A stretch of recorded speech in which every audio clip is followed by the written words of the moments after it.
My dear friends, good day. Are you tired of not being taken seriously? You're complaining because every time we talk about sports, Nota Bene only talks about absurd or crazy, extreme sports. Well, since that's the way it is, today we're going to talk about tennis, the sport of the gentleman who dress nicely in white and where the public doesn't chant slogans while drinking beer. Well, that may be the image you have of tennis, but let's see in a few anecdotes how this sport has been transformed and opened to all throughout its history.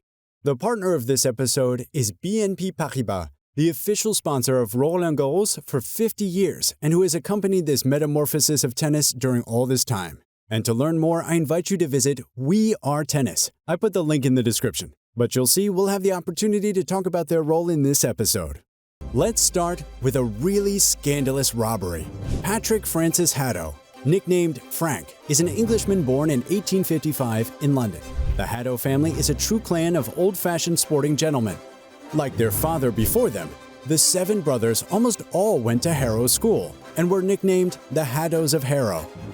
They play cricket, and the eldest, Douglas, takes up mountaineering. He was part of the very first ascent of the famous Matterhorn in 1865. But this summit of the Alps, 4,478 meters high and located right on the border between Italy and Switzerland, takes him to his death. Frank, on the other hand, plays rackets, hunts, and does not play tennis at all. However, it is there that he will particularly distinguish himself. It was the turn of June and July 1878, and the weather was mild in the south of England, in Wimbledon. Frank is spending his vacations in the country, far from his plantation in Ceylon, India. But a famous tennis tournament is taking place there. Well, not really famous at the time. The Wimbledon tournament has just been created and has only had one edition so far in 1877. So is Frank bored? Does he just want to remember good memories? In any case, he signs up for the tournament, that's for sure. No one cares about this 23-year-old kid from India who doesn't look very tough. Moreover, he will have to face Spencer Gore, who is passionate about the discipline. But there, surprise, Hadow dethroned all his opponents. Worse, during the whole tournament, he does not lose a single set and crushes his enemies. And he does the same to Gore, who has an aggressive game and often goes to the net. That's when he realizes his mistake. Each time Hadow retaliates with strange bell shots that go over Gore and score the point far behind him, without him being able to do anything. This shot is the lob. That's right, Hadow has just invented the lob, and that's why he's dominating the tournament. Nobody is armed against this unknown shot. He wins again against Gore, and he is the Wimbledon champion, the only man to date who has never lost a set at Wimbledon. And the worst thing is that he doesn't care. Yes, Frank Hadow is a gentleman farmer from India, a lone wolf, rather gruff. He resumes his vacation as if nothing had happened, then returns home to Ceylon. He will never play tennis again. And when a journalist asks him if he will come back to defend his title, he shows his contempt for the sport by answering, "No, sir, it's a game of chicken, played with a soft ball." Well, he is still obliged to come back to Wimbledon in 1926 because Queen Mary wants to give him a medal as the oldest living champion. And even he can't ignore the Queen. This anecdote, at least, is quite funny, and we can't take away the credit from Frank Hadow for having invented something revolutionary in tennis. But you have to admit that he's still quite an individualist. But don't worry, because mentalities evolve from our next hero, Dick Williams. The American Dick Williams, born in Switzerland in 1891, has a passion for tennis thanks to his father, Charles Williams, a lawyer who even planned to launch the International Tennis Federation at the time. When Dick was admitted to Harvard in 1912, father and son rushed to the United States on board the Titanic. We have already talked about this drama and the security conditions of the time on the channel, so I'll put some links in the description if you want to know more. In any case, the atrocity of the incident will forever mark the young Dick, who is barely 21 years old. When the ship takes on water, he first saves a woman by smashing the door behind which she was trapped. He is also yelled at by an employee for damaging equipment, an anecdote present in the movie Titanic where it happens to Leonardo DiCaprio. It proves that at this moment, nobody is aware of what awaits them. Starting with Charles Williams, who reassures his son.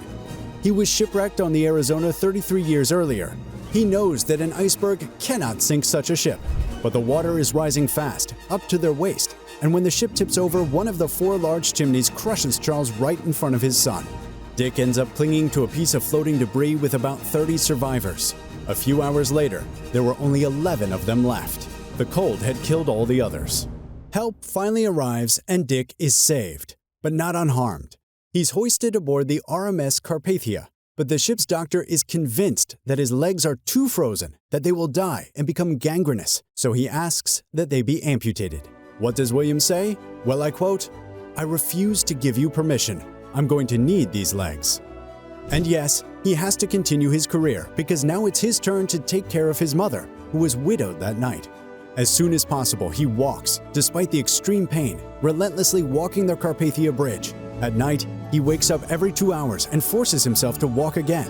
The coach of this ultra-fast rehabilitation program is none other than Karl Howell-Beer, the man who hoisted him aboard the Carpathia and who is also, by chance, a tennis champion. Thanks to him, in 12 weeks, Dick is back on his feet and enters the Longwood Challenge Bowl. There, surprise, his opponent is none other than Karl Howell-Beer. Dick loses to this formidable tennis player, but the two men obviously remain friends forever.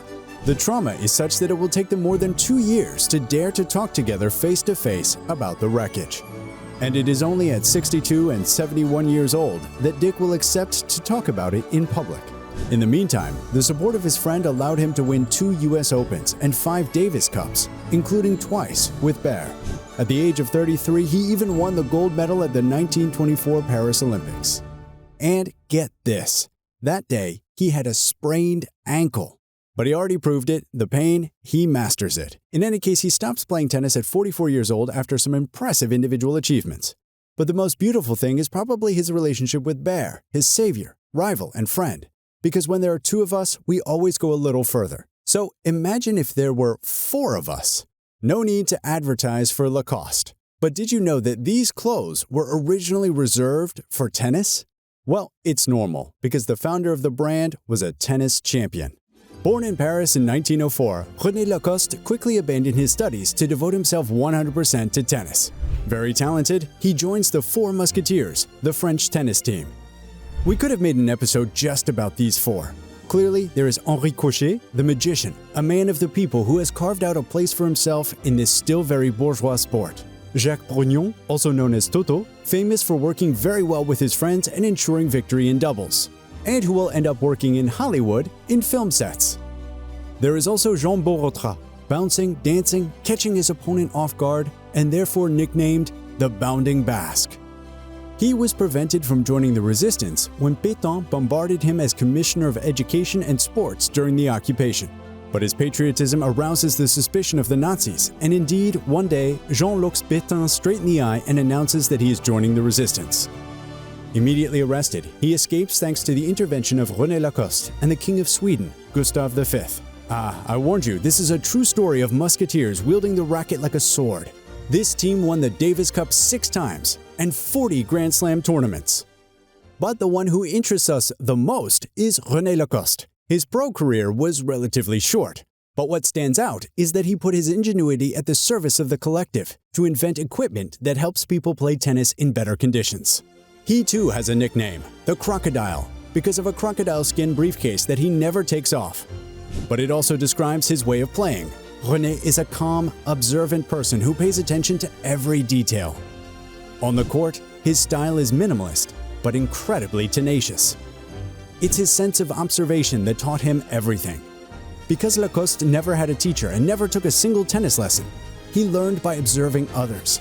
Hence, his first invention in the 1920s, the ball-throwing machine to train by himself. Another time, he observes the game of his friend, the Marquis of Chumley, and notices that he is wearing a polo outfit to play tennis. Very practical and comfortable. René immediately orders one for himself and has his emblem, the crocodile, embroidered on it. This is how the Lacoste brand was launched in 1933. The light white cotton and short sleeves are designed for the comfort of the athletes. In 1960, René invented the anti-vibrator, a tablet that reduces the vibrations of the strings. These vibrations, by spreading all along the player's arms, have caused medical problems for generations of athletes. In 1963, he developed the steel racket that replaced the traditional wooden frame, and he continued to make improvements to the world of tennis until his death in 1996 at the age of 92. The other musketeers also continued to practice in their own way. In 1991, Brillaud, at the age of 93, came to support the French team that won another Davis Cup. And 10 years after his last victory at Roland-Garros, Henri Cochet continues to give lessons to employees at the BMCI Bank, which later becomes BNP Paribas. This is precisely our fourth anecdote, because how can we do a special tennis episode without talking about Roland-Garros? As a reminder, tennis had many ancestors before the English magistrate Walter Clopton Wingfield established these modern rules in 1874. As we saw in 1877, Wimbledon was created, but the English elite who play this sport love to go sightseeing. So in 1878, tennis landed in the north of France, in Dinard and Le Havre. Further south, the greatest champions fall in love with the Mediterranean and make the trip to enjoy the French Riviera, which becomes the heart of world tennis until 1895. So it is not surprising that in 1891, the French Championship is created, which is national, and the French International Championship. Only this last one will survive in a continuous way until our days, and from 1928 it is held every year in Paris. As you can see, it is the most famous tennis competition watched by the French, who often call it Roland-Garros, after the stadium that hosts the event. In 1973, the president of the French Tennis Federation, Philippe Chatrier, wants to give a new life to French tennis. Except that to do so, he would have to renovate the infrastructure of Roland-Garros and even then, let's say it, bring the legendary stadium into a whole new dimension. And that's how he came up with the idea of approaching BNP Paribas to set up a real, solid, and lasting partnership. So it's just around the corner at the BNP branch in Hadow that the agreement is made. It's all the more convenient since it's the BNP that already holds the Federation's bank account. As a result, the partnership came about quite naturally.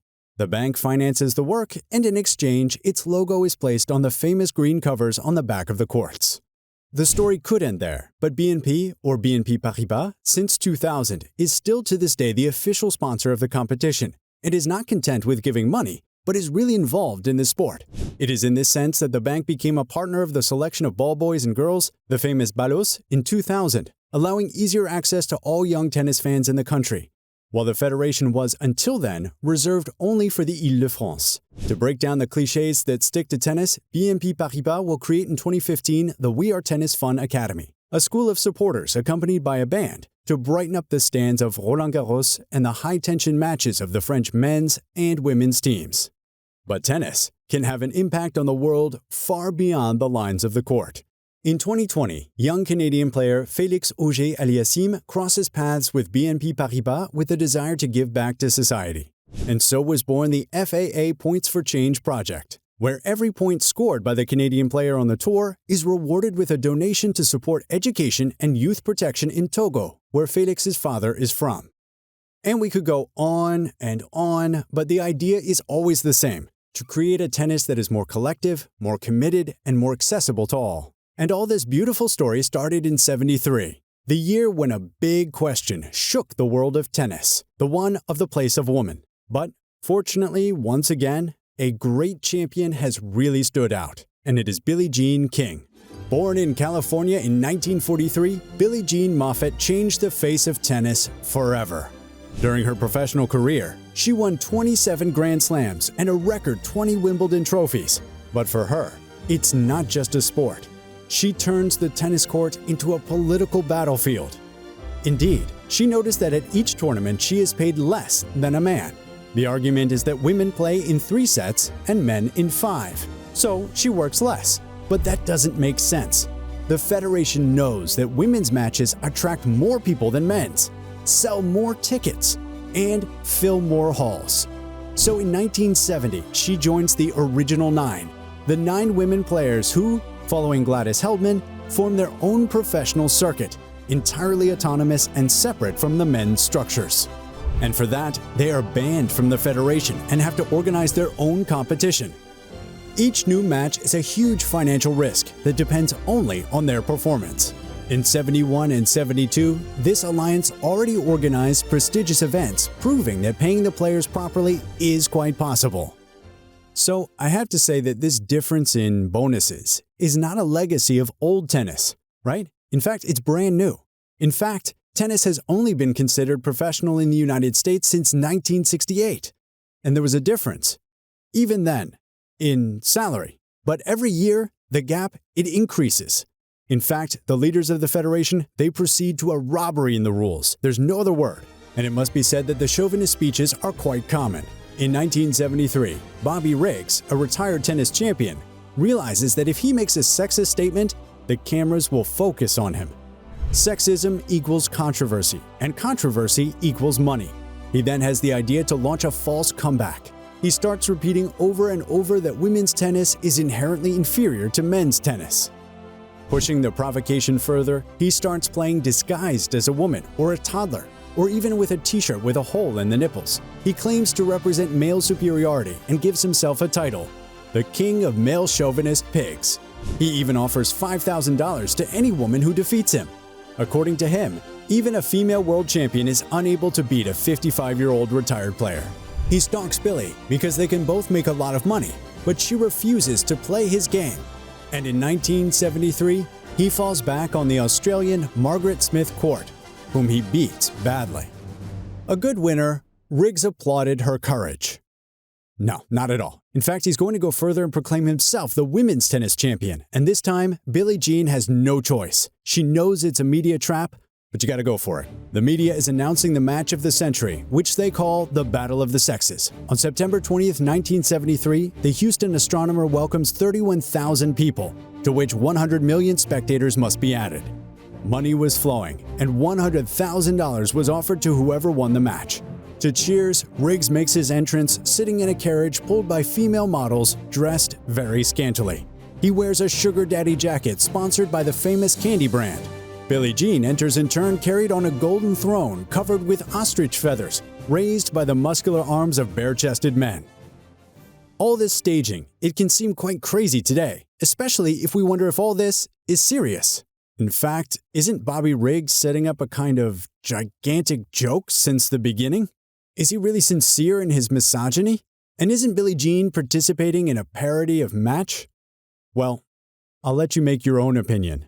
Tell me. For that, we have, for example, the documentary of 2013, Battle of the Sexes, which involves all the great players of the time, including Bille Jean, which reveals us the underbelly of the case. But if you prefer fiction, 2017's Battle of the Sexes welcomes Emma Stone and Steve Carell as Bille and Bobby. What is certain is that the match becomes a real historical turning point.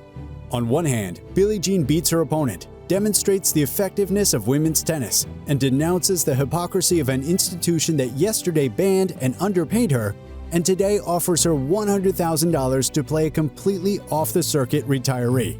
But on the other hand, the media frenzy has been so great that it's the whole image of tennis in the United States that's been restored. It's no longer a secondary discipline, but a major sport. It is impossible to calculate how many young American women and men have become interested in the sport just because of this confrontation. And yet, this is just the beginning for Bille Jean. Indeed, that same year, 1973, Bille Jean secretly founded the WTA, the Women's Tennis Association, of which she became the first president. She brings together female players who have been banned from the official circuit, but also those who have stayed on. On both sides of the fence, the women have reconciled and agreed to advance their cause, and the players of the US Open finally earned the same bonus. And it's about time. For years, Bille Jean has been so involved with the WTA, the media, and magazines that it's impossible to tell you everything today. But with 3 headquarters in China, England, and the USA, the WTA has become the largest women's sports association in the world. In 2021, the whole profession honors Bille. The Fed Cup, the world's women's tournament, becomes the Bille Jean King Cup. A lone wolf followed by 2 great friends, then 4 musketeers, and finally a heroine who fights for all women. Decidedly, tennis has continued to transform and open itself to the world throughout the 20th century. And it is well on its way to continue throughout the 21st, especially if the discipline benefits from solid support, like that of BNP Paribas. So thanks to them for coming up with this episode idea. Thank you all for watching it. I hope you enjoyed it, that it also inspired new ideas for sports that we could discover together on the channel. If it did, don't hesitate to tell me in the comments, giving a little blue thumbs up while you're at it, and show the episode to your friends and family who are tennis fans. Why not? All right, see you later.